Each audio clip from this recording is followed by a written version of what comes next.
Okay, someone asked what my thoughts were on Marvel Agents of S.H.I.E.L.D.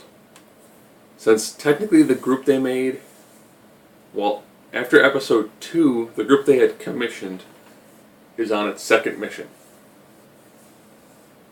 So I guess it's Phil Coulson, who is your agent of S.H.I.E.L.D. The rest of them are our special group. And they've got a woman who pretty much is their expert fighter. This very much feels like I'm watching almost any other Joss Whedon show. From the breakdown of the team, to the way people look, to the dialogue, to the interaction.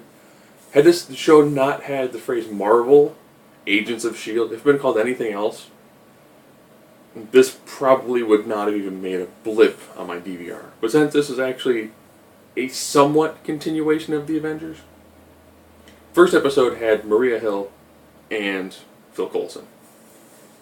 You're probably thinking, oh, but how did Phil die? He did die, but he was brought back to life and then sent to Tahiti.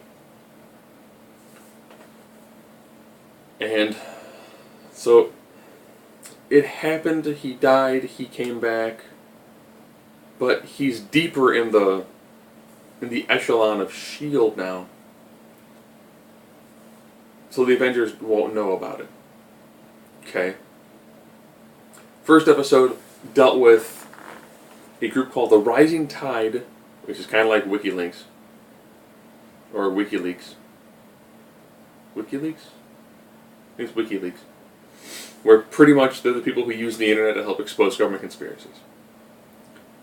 And some group that was used, what they called Project Centipede. Centipede essentially was just that. It was a weird centipede-looking thing that was Chitauri, or Chitauri, depending on how you want to pronounce it. That's no super soldier serum attached to it. Had gamma radiation inside of it, as well as extremists. If they were given regular people to make them kind of have superpowers.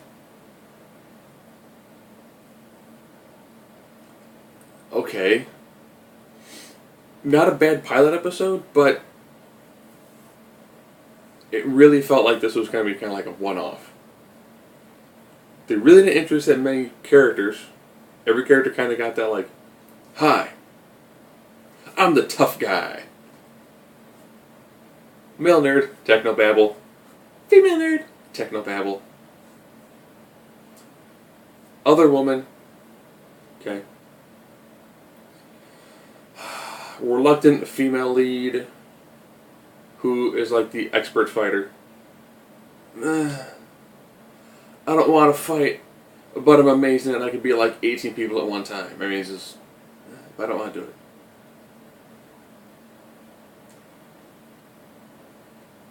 Second episode.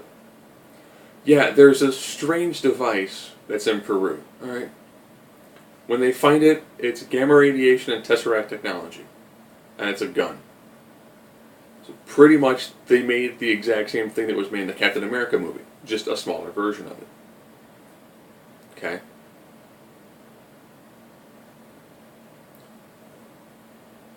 They get mildly kind of defeated on a plane, and then basis an earlier conversation where if one person has 1% of the answer, 100 people getting together on the internet, that's real progress, and they can make the solution. So therefore, of course, the 5 of them work together to make a solution. So you have a computer hacker. You've got someone like I said below, super soldier. You have a specialist who's used to going in by himself, doing everything and getting out. You've got the other scientist. It's like, oh, okay, so we've got 2 scientists who are ridiculously intelligent. You've got the hacker. You've got the guy who you can pretty much drop off into anywhere, knows 6 languages, and can kill his way out of a situation. And you now all have to come up together with a plan to free yourselves. With a plan that seems really, really stupid given the amount of people that are there. And almost basically works because one person who, because the person they thought was unconscious was not. I was like, wow, this plan's kind of stupid.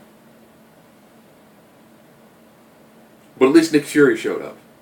So, if you're a huge fan of the Avengers movie, they drop bits and pieces of it. And I mean, they throw in the occasional Easter egg, like, you ready for the journey into mystery? I get it, But then why do you go to Tahiti? Why did they fly to Peru? You want me better hear him say? Yeah, they went to Wakanda. Yes, then you actually could throw in the Black Panther. There are other areas that he could have gone to that you could still say are still areas, still have unique geographic feelings to them, but are more tied to the Marvel Universe. The show, of course, is a very, very slow burn. I mean, pretty much 2 episodes into it, the Rising Tide does not feel like it's an impressive group at all. I mean, it's pretty much people who, the government's doing this, post on the internet. Okay. So you're the group that always sides with the freedom fighters, or terrorists, depending on which side of the argument you're on. Alright. And the only thing that currently is, if they keep on doing the occasional cameo by someone else from the Avengers movie, or from the Marvel film franchise, I think pretty good. All in all, had it not been called Marvel, had it not had that tossed into it at all, there's probably no way I would still watch this show. As much as people hated Arrow, while not having to have the burden of being directly tied to a film franchise, is a far superior show.